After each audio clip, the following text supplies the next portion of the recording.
مهدي الحائرين ضياء. الله وبركاته. إن الحمد لله نحمده ونستعينه ونستغفره ونعوذ بالله من شرور أنفسنا ومن سيئات أعمالنا من يهده الله فلا مضل له ومن يضلل فلا هادي له. أشهد أن لا إله إلا الله وحده لا شريك له وأشهد أن سيدنا ونبينا محمد عبده ورسوله لا نبي بعده. اللهم صل وسلم وبارك على سيدنا مولانا محمد وعلى آله وصحبه أجمعين. أما بعد، فيا أيها الحاضرون والحاضرات الكرام رحمكم الله، أوصيكم ونفسي بتقوى الله فقد فاز المتقون. Alhamdulillah, kita panjatkan puji syukur kepada Allah Subhanahu wa taala yang masih memberikan kita waktu, mencurahkan taufik dan hidayahnya, nikmat yang pada kita sehingga kita bisa melaksanakan kewajiban-kewajiban yang Allah berikan kepada kita. Salawat serta salam mudah-mudahan Allah limpah curahkan kehadirat Nabi kita Muhammad sallallahu alaihi wasallam. Mudah-mudahan kita semua diberikan oleh Allah SWT keyakinan yang kuat, iman Islam yang kuat, dianugerahkan kepada kita kesabaran, keikhlasan. Allah limpahkan kepada kita semua rezeki yang banyak, yang lancar, yang halal. Allah mudahkan seluruh urusan kita, Allah lunasi semua hutang-hutang kita. Bismillahirrahmanirrahim. Kama qala Rasulullah sallallahu alaihi wasallam, inna syaitana la yafriqu min dhilli Umarin wa ma salaka Umarun fajjan illa salaka syaitanu fajjan akhara. Rasulullah bersabda menerangkan tentang kehebatan, keistimewaan sahabat Umar. Sesungguhnya syaitan itu lari dari bayang-bayang Sayyidina Umar.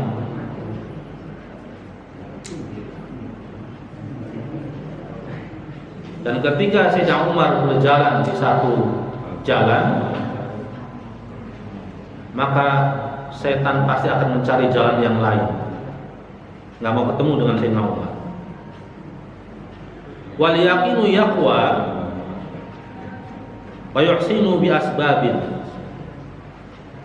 Dan keyakinan itu akan semakin menguat pada kita dan semakin bagus bi asbabin, dengan sebab-sebab. Minha, salah satunya adalah, di antaranya adalah supaya keyakinan kita makin kuat. Wa huwal aslu alladhi alaihi al-madar an yasbal 'abdu bi qalbihi wa udhunihi ila istima'il ayati wal akhbar dalla ala jalalillahi ta'ala wa kamalihi wa 'azamatihi wa kibriyaihi wa infiradihi bil khalqi.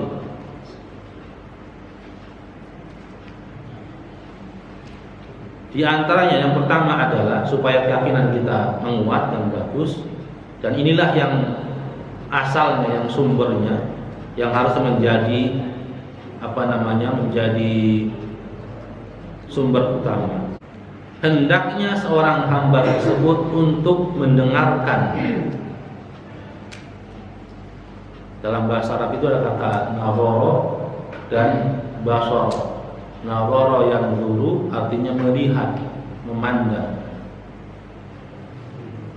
Kalau basara yusiru artinya memandang dengan seksama. Maka dalam Al-Quran Allah perintahkan kita an yaghudna bi absarihinna, untuk menahan pandangan kita. Bukan binadrina. Kalau sekedar memandang, tapi ketika sudah memandang dengan seksama, itu yang enggak boleh. Orang-orang kullil mu'minina wal mu'minat an yaghudna min absarihinna wa yahfazna furujahun. Nah, di sini juga ada sami'ah, itu mendengar. Ada sogha yasgha, juga mendengar. Kalau sami'ah mendengar, kayak orang mendengar radio saja. Kalau soto yasgo, mendengar dengan penuh perhatian.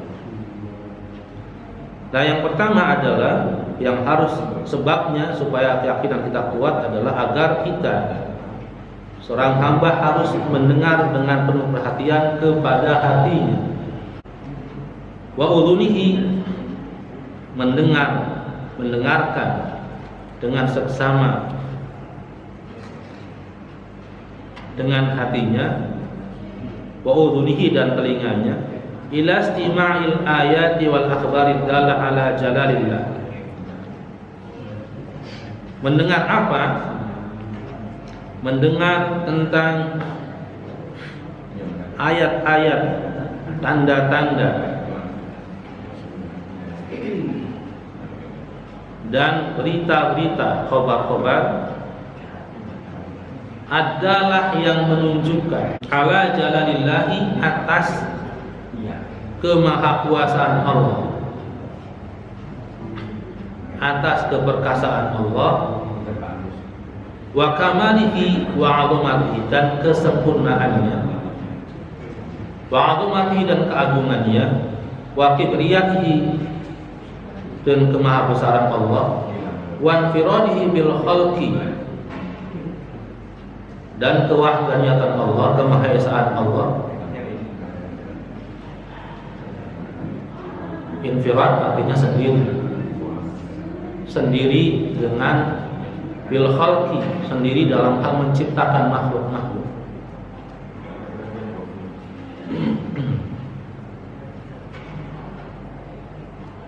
Wal amru bis sultan wal qahri wa ala sidqir rusuli,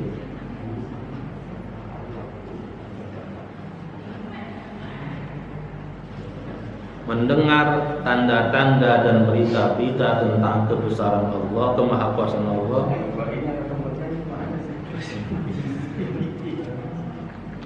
dan maha perkasanya Allah,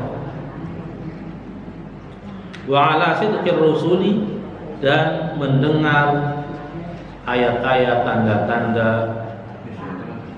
tentang bahwasanya rasul-rasul itu diutus benar oleh Allah Subhanahu wa ta'ala, kebenaran rasul-rasul, wa kamalihim, dan kesempurnaan mereka semua, wa ma ayyadu bihi minal mu'jizat, dan mukjizat-mukjizat mereka, wa mahalla bimi'adihim min anwa'il uqubat, wa ma warada fil yaumil akhir min ithabatil muhsinin wa mu'aqabatil musiiin. Dan juga mendengar dan memperhatikan janji-janji mereka para rasul, min anwa'il uqubat, dari segala macam akibat dan apa yang tersebut fil yaumil akhir, pada hari akhir, dari pahala-pahala bagi orang-orang yang berbuat baik dan siksaan-siksaan bagi orang-orang yang berbuat jahat. Wa ila qawni hadzal amr kafiyan fi ifadatil yaqin, dan ini semua yang disebutkan tadi itu cukup untuk menambahkan keyakinan kita. Al-isyarah biqaulihi ta'ala, sebagaimana yang diisyaratkan oleh firman Allah Ta'ala, awalam yakfihim anna anzalna 'alaikal kitaba yutla 'alaihimul ayat, tidakkah cukup bagi mereka bahwasanya sesungguhnya kami turunkan di atas kepada mereka Alkitab. Di antara sebab supaya kita menambah keyakinan kepada Allah, maka kata Al-Habib, yang pertama kita harus mendengarkan dengan perhatian, dengan penuh perhatian, dengan hati kita dan telinga kita tentang kebesaran-kebesaran Allah, kebenaran-kebenaran rasul-rasul yang Allah utus. Apa tujuan Allah menciptakan alam semesta? Dan subhanallah, apa yang Allah sediakan itu, apa yang Allah jabarkan itu digunakan oleh orang-orang Barat. Ketika orang-orang Barat itu ingin sebuah pekerjaan yang bagus, hasil kerja yang bagus, orang-orang Barat itu menyediakan semua fasilitasnya. Fasilitasnya semua disediakan. Bukan hanya sekedar gajinya yang besar, tapi juga fasilitasnya. Kita mau bangun apa, bikin apa, yang dibutuhkan apa. Itu yang ditiru sama mereka. Jadi bukan ala kadarnya. Begitu juga Allah. Dalam Al-Quran Allah menerangkan surat Al-Baqarah, "Walladzi khalaqalakum ma fil ardi jami'an." Dialah Allah yang menciptakan buat kamu apa yang di atas bumi semuanya. Jadi bukan hanya sekedar kita perintahkan aja, kamu tolong sana bersihin, tapi nggak menyediakan alat pembersihnya, tidak menyiapkan sapunya, tidak menyiapkan pengepelnya, tidak menyiapkan. Allah nggak begitu.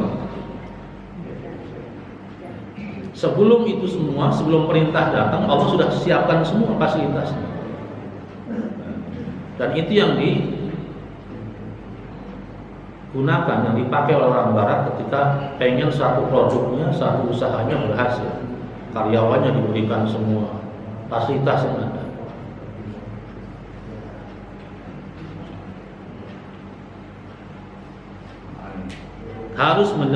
Kita harus mendengarkan dengan perhatian kebesaran Allah, tanda-tandanya, berita-beritanya.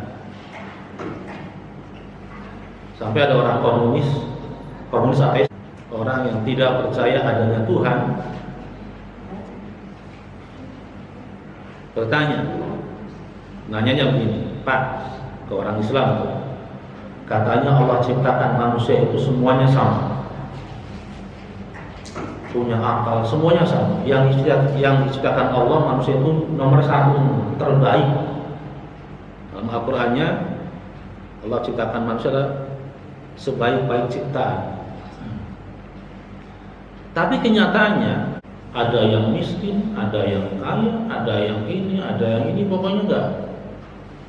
Katanya nomor satu semua. Menurut mereka berantakan. Filosofinya adalah ajarannya sama rasa, sama rata. Kamu enak, saya juga enak. Saya nggak enak, kamu nggak enak juga. Maka kalau pakai arif itu kalau ada rumput yang ada lebih tinggi dibabat, harus rata. Lalu kalau ada yang Mongol, pokoknya rata semua. Karena semua orang itu sama. Maka dia protes. Katanya Allah ciptakan manusia itu semuanya sama, nomor satu. Bagian yang biasa kayak ngapa gitu. Cari wong tuanya, dia anak paling ganteng. Ya nggak bu, mesti begitu. Di mata orang lain nggak bagus, di mata orang tuanya bagus kan. Langkah padannya pokoknya. Maka disimpulkan sama semuanya. Tapi kenapa dalam konteks kenyataan hidupnya ada yang miskin, ada yang kaya, ada yang ini? Dijawab sama orang Islam tadi, orang kiai tadi, sini. Saya membangun, tolong belikan di material batu bata, karena saya pengen bangunan-bangunan bagus. Belikan batu bata yang nomor satu kualitasnya, sama kayak paving block itu, nomor satu semua, jangan ada nomor dua. Siap, dibelilah, datang satu truk, sok bangun, dibangun tadi. Udah bangun sebuah gedung, udah belum nyampe jadi, itu baru setengah. Sama pakai berhenti, stop. Kenapa Pak berhenti? Saya tanya sama kamu, saya perintahkan kamu beli batu bata nomor satu. Benar nggak? Ini kwitansi nomor satu. Seandainya tuh batu bata protes, bisa ngomong, yang paling bawah kan Pak, saya nomor satu loh. Saya nggak mau di paling bawah. Yang di atasnya lagi karena dia nggak mau itu protes. Saya nomor 1, Pak. Saya ini ciptaan batu bata nomor 1. Saya nggak mau paling bawah, saya harus paling di atas. Semua protes, kira-kira jadi bangunan. Iya. Jadinya bukan bangunan, jadinya apa? Ya itu. Halaman rata semua. Bakal ada nggak bangunan? Disitulah letak kehadiran Allah. Supaya dunia berputar, kemudian ada bangunan-bangunan, maka ada takdir-takdir yang Allah berikan untuk hambanya. Baru tuh orang ateisnya, orang komunis kuliah. Ini prinsip sama rasa nggak bisa, nggak cocok, nggak mungkin. Karena sudah Allah tentukan ini bakalan begini. Walaupun sama-sama nomor 1. Seandainya batu bata protes, saya nggak mau, pokoknya saya harus di atas, karena saya nomor 1. Yang lain juga sama. Kira-kira wujud bangunan nggak bakal wujud. Semuanya rata. Jadinya bukan bangunan, tapi halaman buat injak-injak. Bukan tempat berteduh, tempat berlindung. Artinya kita harus mendengarkan, memperhatikan ayat-ayat besaran Allah. Sampai nanya lagi, gampang sekali katanya Allah Maha Besar. Buktinya apa? Diajak sama kiainya, diajak, yuk ikut saya.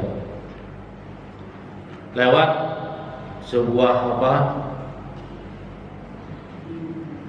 tanah yang berlumpur, kemudian di situ bekas lewat traktor, bekas lewat bannya itu gede sekali, bekas ban lewat kendaraan itu besar sekali. Ditanya sama kiainya, menurut kamu ini mobil yang habis lewat ini bekasnya besar, ini mobilnya kecil atau besar? Ya nggak mungkin loh, badannya kecil, bannya besar gitu. Mesinnya nggak kuat. Menurut kamu ini bannya besar, ini bekasnya mobilnya kecil atau besar? Ya pasti mobilnya besar, karena yang lewatnya bekasnya besar. Begitu juga kamu lihat alam semesta ini, ada dengan sendirinya apa ada dengan yang menciptakan? Yang menciptakan itu maha besar atau bagaimana?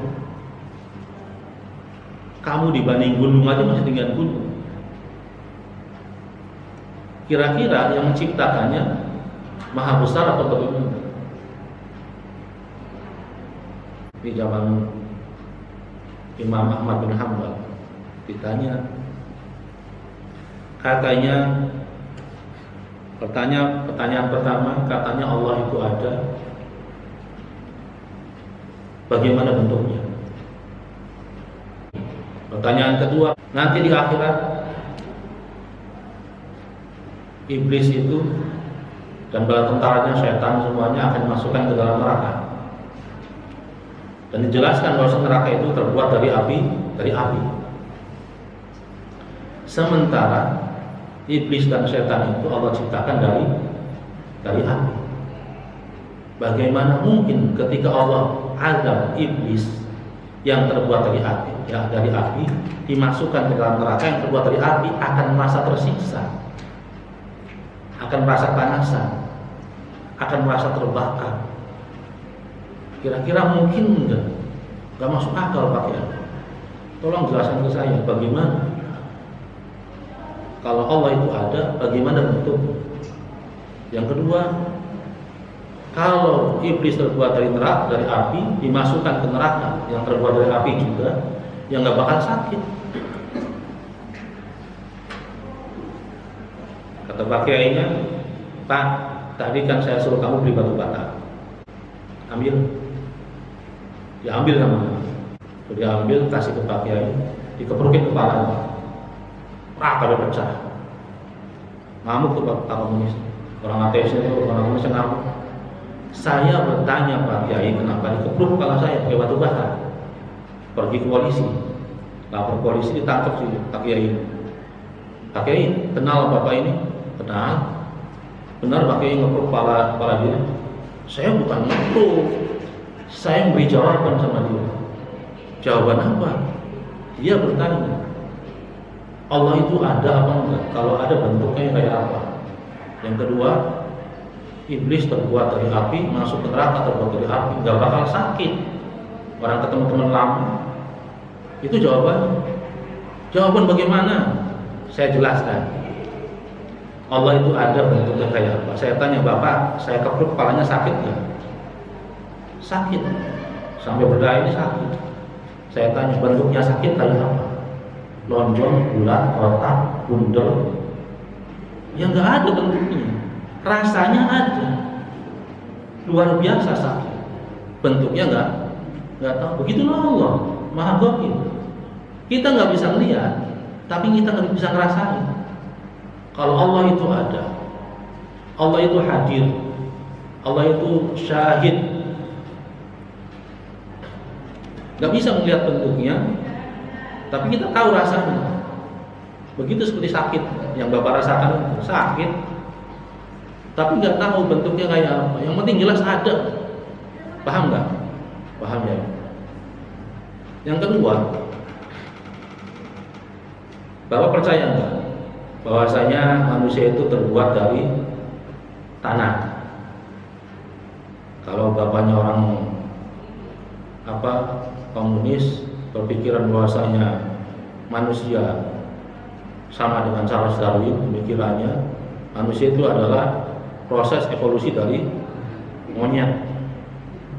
Sekarang ada nggak monyet yang jadi manusia? Nggak ada. Berarti teori itu bohong, nggak ada yang benar. Bapak percaya kalau manusia terbuat dari tanah, Nabi Adam diciptakan dari tanah? Iya, percaya. Bapak, saya pukul pakai apa? Batu bata. Jadi apa? Dari tanah. Kalau Bapak terbuat dari tanah, saya kepruk pakai batu bata dari tanah, kok masa sakit sih? Batu bata tanah, Bapak juga terbuat dari halipati tanah, harusnya nggak sakit. Kenapa sakit? Begitu juga nanti di neraka. Iblis masukin ke neraka, nggak bakal merasa, menurut Bapak nggak bakal sakit. Ya sama dengan Bapak, sama-sama dari tanah dikepruk ke batu bata, sakit juga. Jadi seperti itu gambaran. Baru dia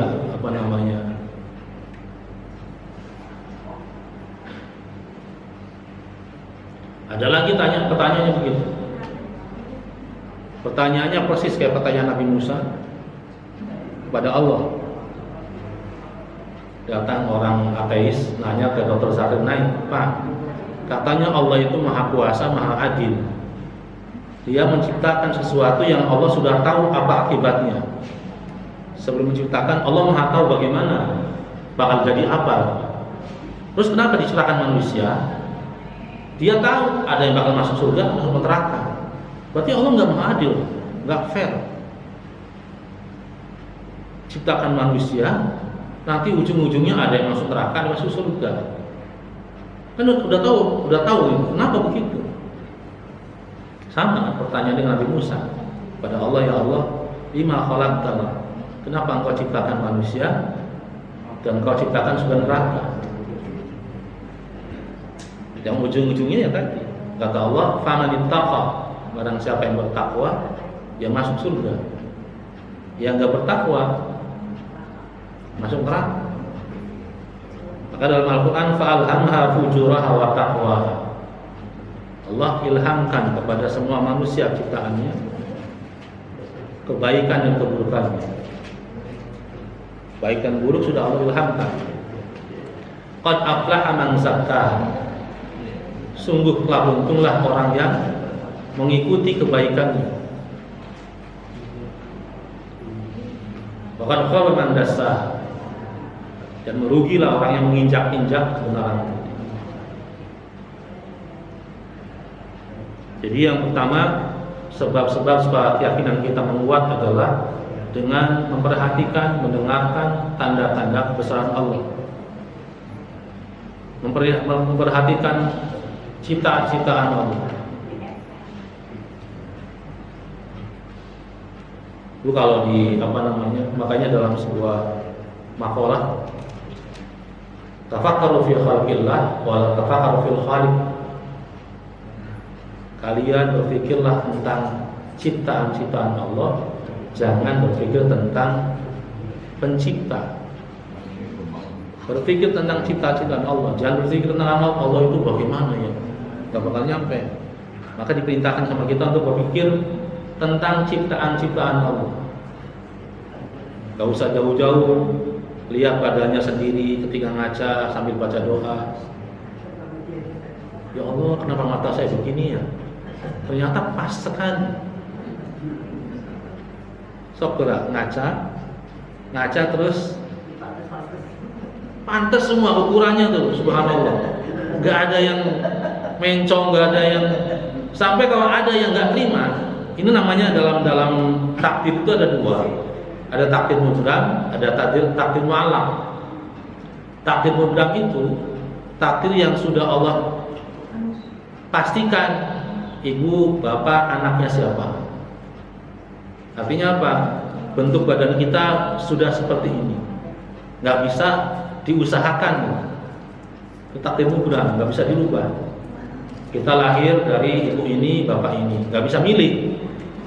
Saya mau lahir dari anak presiden aja, nggak bisa.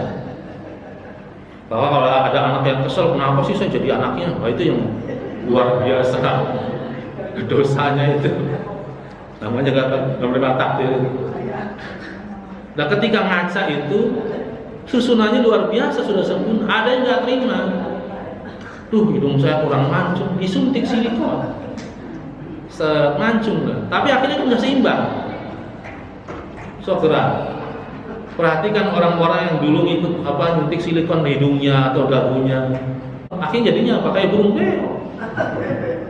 Mungkin itu saja, kita akhiri dengan doa kepada majelis. Subhanakallahumma bihamdika asyhadu an la ilaha illa anta astaghfiruka wa atubu ilaik. Wa lakum minkum assalamualaikum warahmatullahi wabarakatuh.